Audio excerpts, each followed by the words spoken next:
Doy la bienvenida de inmediato al economista Javier Zúñiga.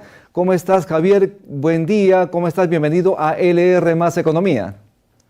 ¿Cómo estás, Rumi? Muchas gracias por la invitación y siempre a tu disposición. Muchísimas gracias. Javier Zúñiga es economista, gerente general de Asfinsa. Javier, en abril la producción nacional aumentó en 0,31% respecto a similar mes del año anterior, pero entre enero y abril de este año la economía del país registra un descenso, es decir, tiene cifra negativa de menos 0,24%. Sin embargo, en los últimos 12 meses la cifra es positiva ligeramente de 1,38%. ¿Qué comentario inicial tienes a este desenvolvimiento de la economía del país?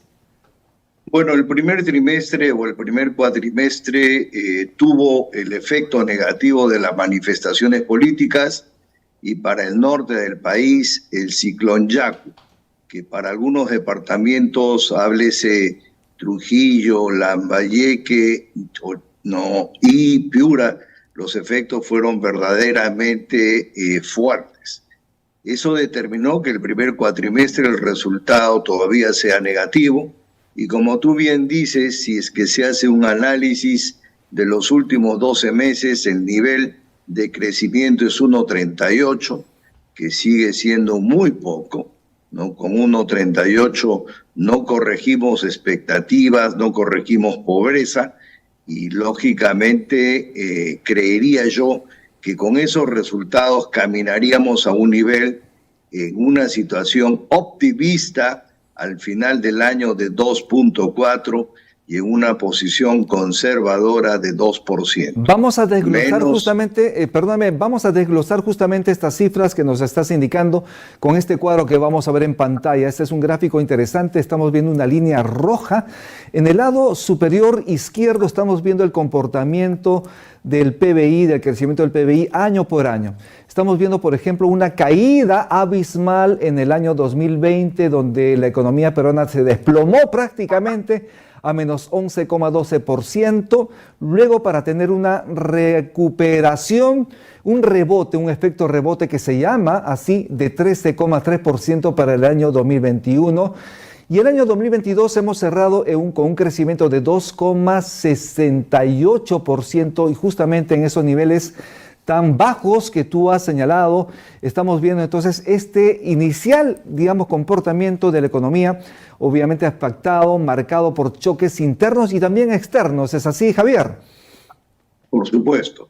Lógicamente que los resultados que tú muestras son los oficiales. El 20 ocurrió el aislamiento y es por eso ese resultado negativo tremendamente bajo.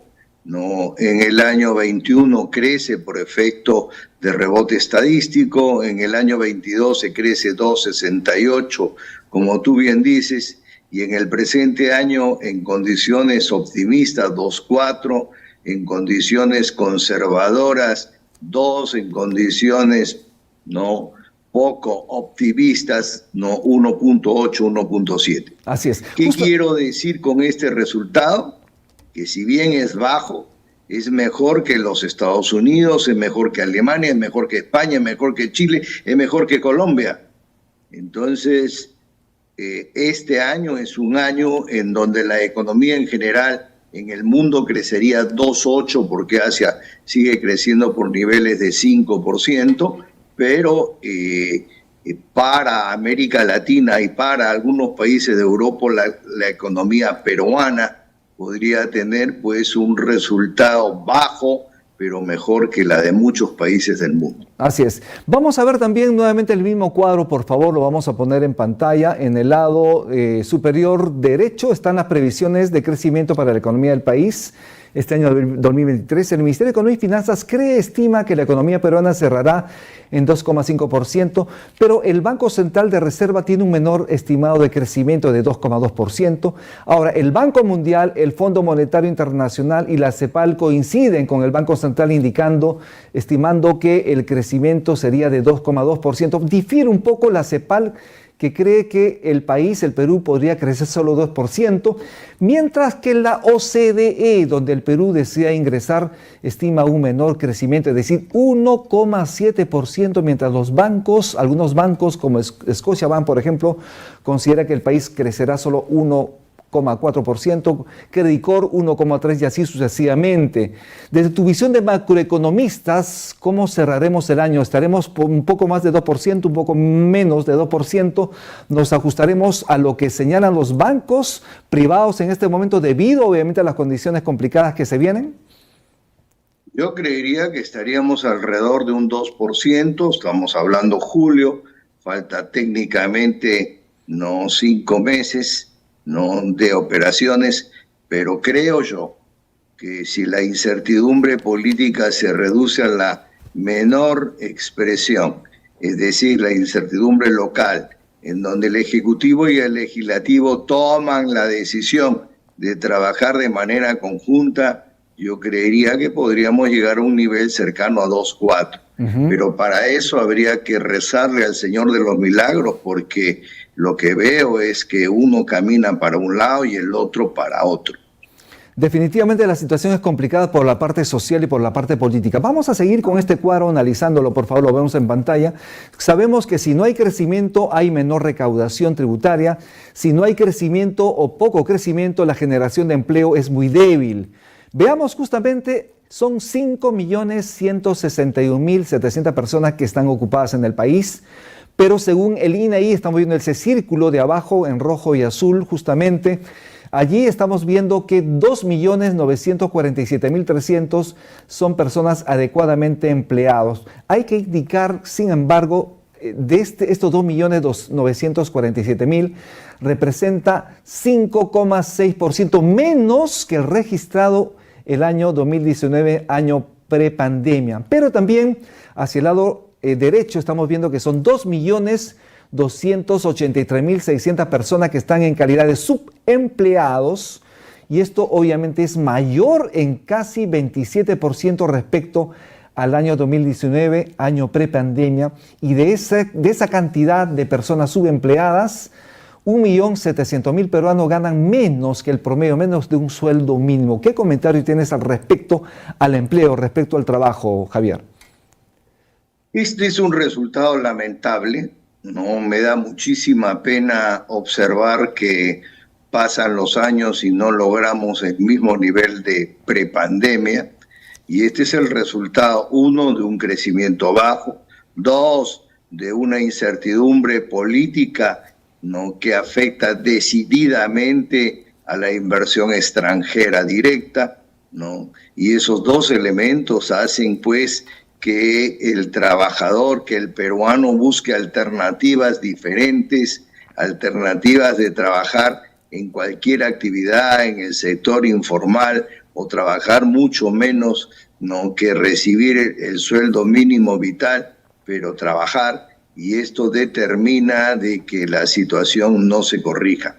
Para corregir este tema hay que crecer, y para crecer hay que establecer las condiciones necesarias para que el inversionista extranjero directo no pueda regresar al Perú a hacer inversiones. Pensar en la inversión pública no es el camino, porque la inversión pública es muy baja con respecto a la inversión privada.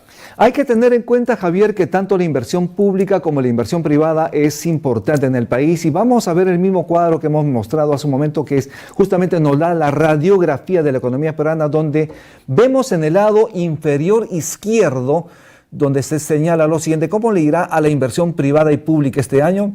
Menos 2,5% la inversión privada total, menos 18,9% en inversión minera, menos 0,5% de inversión no minera, y respecto a la inversión pública el estimado es de 1,5% y el gobierno nacional 17,8% y en los gobiernos subnacionales menos 4,1%. Los agentes económicos, en todo caso, Javier, están considerando que habrá menor inversión privada para este año. Hay que recordar, Javier, que durante el gobierno de Pedro Castillo, cuando se estimó que el crecimiento de la inversión era cero, es decir, no había crecimiento de la inversión privada. Obviamente le dieron con palo, con garrote, le sacaron pues, obviamente todos los trapos sucios. Sin embargo, durante el gobierno de Dina Boluarte, en los primeros 3 meses, el estimado de inversión privada, así fue, era de menos 12%. ¿Cuáles son tus comentarios, Javier? Y la inversión privada ha venido deteriorándose, la incertidumbre política primero de Castillo y después de la señora Dina Boluarte ha determinado que no se crezcan, los resultados son negativos, no lo digo yo, lo dice el propio presidente del Banco Central. Continuamos en una situación de inversión no privada negativa. Es fundamental expresar lo siguiente, que la inversión pública es 4 o 5% del PBI, la inversión privada es el 21, 22, 23% del PBI. Por lo tanto, una inversión privada hace un ingreso de recursos 10, 15, 100 veces más alta que una inversión pública. Lo que hay que hacer es establecer las bases, salir al mercado internacional para vender la Plaza Perú, ¿no? Y tratar de, con el legislativo, ¿no?, pensar en algunos dispositivos legales que puedan favorecer a la inversión privada extranjera directa. Si bien es cierto, Fraser que es un instituto canadiense que mide los niveles de inversión que puede tener determinado país para la inversión minera, nos ha colocado en una posición de 8 puntos mejor. De todas maneras, los inversionistas extranjeros todavía no tienen interés en venir al Perú. Para venir al Perú se tienen que cumplir las 3 reglas de oro de la inversión. 1, estabilidad política, no hay. 2, poder judicial justo, no hay. Y 3, no me cambies la regla de juego. Y cada vez que entra un ministro de Estado cambia todas las reglas de juego. Por lo tanto, hay que trabajar intensamente, ejecutivo y legislativo, para atraer inversiones. Si no lo hacemos, va a pasar, ¿no?, lo que dijo alguna vez Raimondi, que estamos sentados encima de un monte de oro de materiales, ¿no?, y los materiales se van a cambiar por productos sustitutos y no los vamos a poder explotar, lamentablemente. Javier, es importante la inversión, hemos dicho nuevamente, es importante atraer inversiones, pero también sabemos que la inflación es uno de los problemas que más afectan a los peruanos, fundamentalmente a los más pobres. Y aunque en junio la inflación fue de menos 0,15%, vamos a ver un cuadro que tenemos en pantalla, por favor. Estamos viendo la inflación sede en junio, hay una caída de menos 0,15%, la menor en 36 meses. Obviamente, pero hay una inflación que ha estado creciendo paulatinamente durante años anteriores, que estaba por encima de 8%, es decir, más allá del rango meta estimado por el Banco Central de Reserva de entre 1 y 3%. ¿Qué expectativas hay respecto a inflación, Javier? El año pasado se creció 8,5%, 8,6%. Este año yo creo que se va a crecer alrededor de un 5%. La inflación es un tema que lo trabaja el Banco Central de Reserva conjuntamente con la labor del Instituto Nacional de Estadística e Informática, de labor de levantamiento de información, ¿no? Está cediendo. Han empezado a ceder los productos de alimentos commodities a nivel mundial, ha empezado a ceder el petróleo y eso ha permitido que ya no estemos en la barrera del 9, el 8, estamos ni el 7, sino estamos en la barrera del 6%. Yo creo que es un tema que se va a ir reduciendo paulatinamente. Con la caída del tipo de cambio caería el precio del maíz y al caer el precio del maíz no se reduciría el precio del pollo y los huevos, que son fundamentales en la medición de la inflación. Y como se ve ahí en las fotografías, también empieza a caer el precio del petróleo, la gasolina, lo cual permitiría lógicamente que una serie de productos se empiecen a reducir, pero es un tema de lento aliento, a ojo. No es un tema que pueda solucionarse inmediatamente, porque hay bemoles locales y, lógicamente, factores internacionales. ¿Pero crees que se requieren algunos ajustes en el manejo de la política monetaria justamente para aminorar ese alto impacto de la inflación en los peruanos? Yo creería que si es que empieza a ceder la inflación, debería empezar a ceder la tasa de referencia, porque con un nivel de 7.5 es demasiado elevado, hace que los créditos sean increíblemente altos. Solamente para citar el crédito de consumo, entre 40 a 90% el crédito de tarjetas de crédito, el crédito hipotecario que estaba entre 5 y 6%, camina entre 11 y 14%. Entonces, lógicamente, si es que no cede la inflación, no cederá el Banco Central con la tasa de referencia y seguirá afectando el desarrollo de la economía. Javier, hablaste del tipo de cambio y hemos visto un descenso en el tipo de cambio. Vamos a ver este siguiente cuadro. Hay una caída justamente muy pronunciada, lo vemos en pantalla, es la evolución del tipo de cambio en los últimos años. En 31 de diciembre del año 2019 estaba en 3 soles 31.4, subió para el 31 de diciembre de 2021 a 3,991. En algún momento el dólar trepó a más de 4 soles 10, 4.12 llegó, recuerdo. Pero para el 30 de junio desciende a 3,62 y hemos dicho también que empezó el dólar temprano en la mañana con cifras en descenso. ¿Qué explica este comportamiento hacia abajo en el tipo de cambio, Javier? Bueno, lo que explica es de que primero el nivel de exportaciones, a pesar de todas las circunstancias, sigue creciendo. Los precios de los minerales, lógicamente, con una permanente guerra entre Ucrania y Rusia, seguirán creciendo, que la elaboración y la decisión de muchas grandes marcas, ¿no?, en donde empezarán a fabricar vehículos eléctricos, no en su totalidad a partir del próximo año.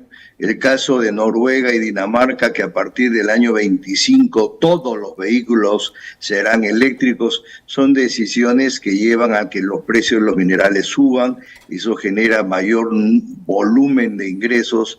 También tasas elevadas determina que lleguen los capitales golondrinos que entran y salen, y eso determina que el tipo de cambio esté en un nivel de 3.63, y lógicamente si no hubiera la administración del Banco Central, yo te diría que podría estar en 3.5. Por lo tanto, creo que nos vamos a conducir en ese nivel en el transcurso de todo el año, no porque la programación del Banco Central es casi perfecta, y con un nivel de reservas de 74.000 millones de dólares. Claro. Eso hace que el tipo de cambio sea sólido, nuestra moneda sólida, y por lo tanto ese va a ser el nivel que nos vamos a conducir en el transcurso de todo el año. Javier, estamos ya por terminar el programa, pero antes de irnos, ¿cuáles son tus 5 principales recomendaciones en política económica y fiscal? Obviamente, luego de haber visto este diagnóstico tan complicado para la economía del país.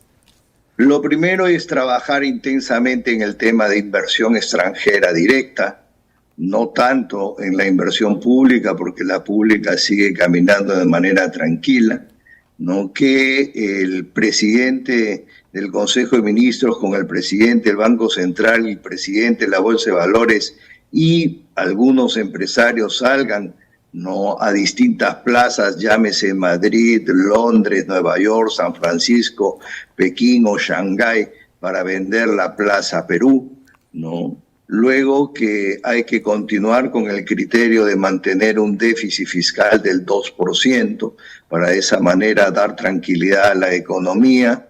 Luego tratar de que el Banco Central, cuando la circunstancia lo permita, pueda reducir la tasa de referencia, y con ello va a ayudar tremendamente a que se desenvuelva la economía peruana. Y luego comprender que con un nivel de PBI bajo no va a haber mayor generación de empleo y no se va a poder corregir de ninguna manera el tema de pobreza, que como tú bien sabes, no lo digo yo, lo dice el Instituto Nacional de Estadística, ha crecido de 25 a 27.5%. Claro que sí. Y finalmente rezarle a Santa Rosa de Lima, San Martín de Porres y el Señor de los Milagros, que el Ejecutivo y el Legislativo trabajen de manera conjunta en temas económicos, sobre todo en el tema de inversión, para esa manera la economía peruana pueda volver a crecer, porque puede crecer a niveles entre el 5 y el 6%.